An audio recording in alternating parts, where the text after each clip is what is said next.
pertanyaan ada lagi mengenai barang stok, Pak. Jadi gini, kemarin awal tahun Januari, Februari, Maret, perusahaan kan nggak tahu, Pak, akan terjadi pandemi ini. Nah, jadi mereka sudah keburu order PO pembelian besar-besaran, Pak.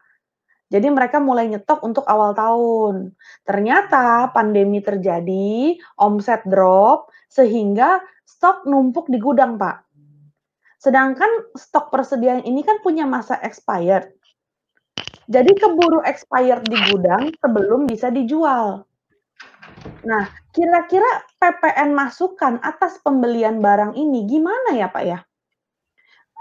Jadinya status PPN bulanan saya lebih bayar terus, Pak.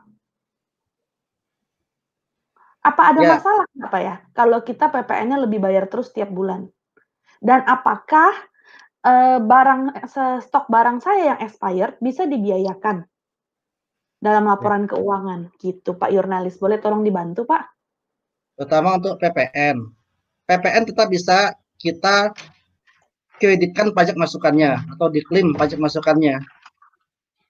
Nah, akibat dari klaim pajak masukan itu akan terjadi lebih bayar. Nah, pertanyaannya, apakah bisa lebih bayar ini kita ajukan restitusi setiap bulan? Nah, untuk menjawab pertanyaan itu kita lihat ada di fasilitas PMK kah keluh kita.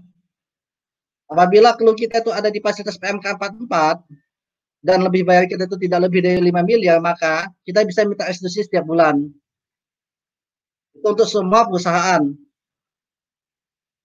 Jadi bisa saja di restitusi setiap bulan kalau kita ada di PMK. Kalau kita adalah mendapat fasilitas di PMK 44 di bidang PPN. Begitu Bu Cynthia. Itu kalau perusahaannya adalah perusahaan penjualannya lokal dan bukan kepada pemungut.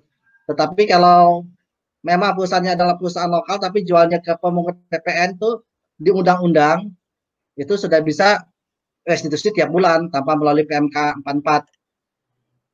Jadi kesimpulannya bisa kalau ada di clue atau kita adalah perusahaan yang penyerahannya kepada pemungut PPN untuk melakukan restitusi tiap bulan.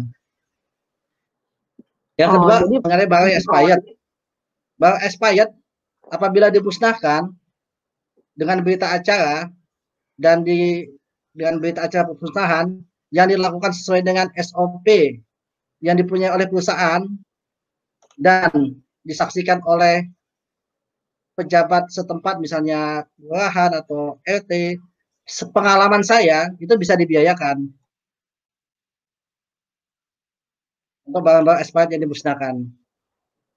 Jadi kita buat berita acaranya dilakukan sesuai dengan SOP yang dibuat oleh perusahaan. Jadi ada otorisasi yang harus diberikan sampai ke dewan direksinya dan ada pejabat setempat minimal tingkat kelurahan atau RT yang mengetahui adanya pemusnahan tersebut. Pengalaman saya itu bisa dibiayakan sebagai pengurangan penghasilan dalam menghitung pajak penghasilan. Ya, itu Bu sendiri ya. Oh, oke. Jadi barang yang expired bisa dibiayakan. Nah, itu mendingan, Pak. Karena kalau enggak, perusahaan bingung juga ya, stok numpuk di Ya, gudang, tapi expired, nggak dimusnahkan bisa ya barangnya dijual. ya. Oh, Tapi mesti barang expirednya dimusnahkan ya? dimusnahkan ya.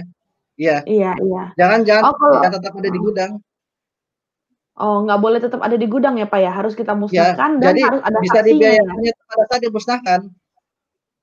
Oh, oke oke oke. Jadi Soalnya kalau belum bisa. soalnya di website berita di WhatsApp grup beredar foto barang-barang di department store di Sabah, Malaysia udah tutup 2 bulan. Begitu mereka buka sepatunya, tasnya, dompet kulitnya semua jamuran, Pak.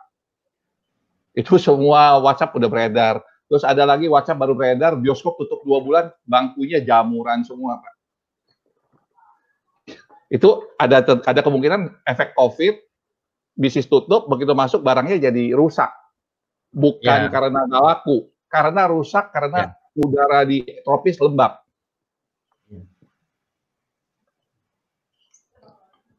Berarti kalau saran kayak gitu, selain dimusnahkan, hari ini udah zaman kamera handphone, foto juga ya Pak Yunalis ya? Untuk bukti ya? di berita acara pemusnahan itu pasti ada fotonya, Pak. Pasti ada Foto, fotonya. kalau perlu rekam pakai video juga ya, Video. Pak ya, biar lebih Ya. lebih strong, lebih kuat lagi Lebih kuat. pembuktiannya ya. Iya. Ini saran aja. Tuh hari ini semua orang di mana-mana kan selalu bawa handycam. Zaman dulu kan handycam mahal. Sekarang di handphone kita ada handycam, kamera, scanner, faksimil, bener nggak Pak ya? Scan, ya kan semua udah di satu ya Pak ya. Bisa kirim email langsung ke DJP permohonan. Yang paling susah ya cuma ngesot dikit lah Pak ya ke kantor pos sama ke ekspedisi kayak JNE ya. Itu doang ya Pak ya yang agak ribet dikit ya. Sisanya mah bisa dioperasikan dari ponsel lah.